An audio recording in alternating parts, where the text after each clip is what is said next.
The next stage of development is to be able to break each syllable down into smaller components, the beginning, the onset, and rhyme, and then eventually each individual sound in the word, the phonemes. For a lot of children, this is much harder than breaking words into syllables. Being able to identify the first sound in a word is the first step in this process. Children must be able to do this before they can blend onset and rhyme.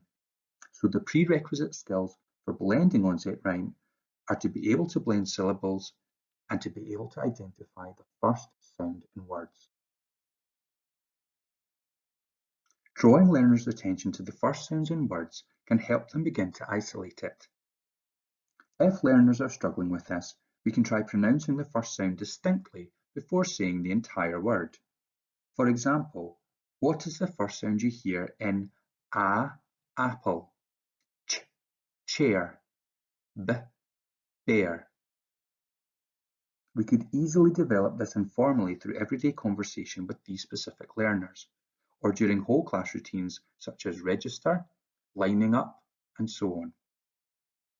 This is an idea taken from reallyGreatReading.com for us to consider as a strategy for the learners who need a bit more support with this.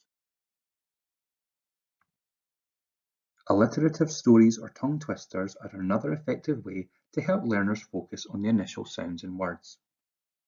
We can read them aloud and ask learners to identify what sound or sounds they hear most often. Games are also a fun and engaging way of developing their ability to recognise initial sounds in words, and these can easily be linked to a shared text.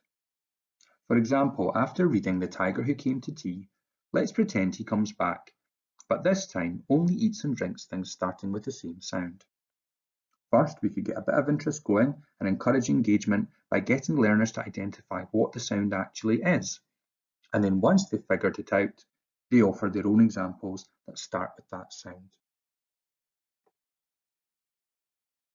The website Reading Rockets has a video series with reading expert Linda Farrell focusing on teaching different skills. In this example, she uses pieces of felt to represent each of the sounds. The felt helps the learner think about the onset and rhyme and how she can blend them together, as she'll need to do eventually when she's reading. The manipulatives, as we've discussed earlier, are a concrete representation of the sounds. Linda finds that the learner's having trouble orally blending onset and rhyme, so interestingly, she swaps these around. So instead of s-ek, she tries to do se-k. Giving learners a continuant sound can be easier to begin with when learning to blend onset and rhyme. It's easier to blend a vowel sound into a consonant sound than to blend most consonants into vowels.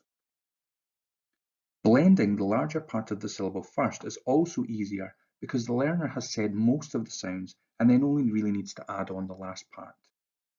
This may be an area for you to consider if your data or assessment is showing that learners are having difficulties with this too.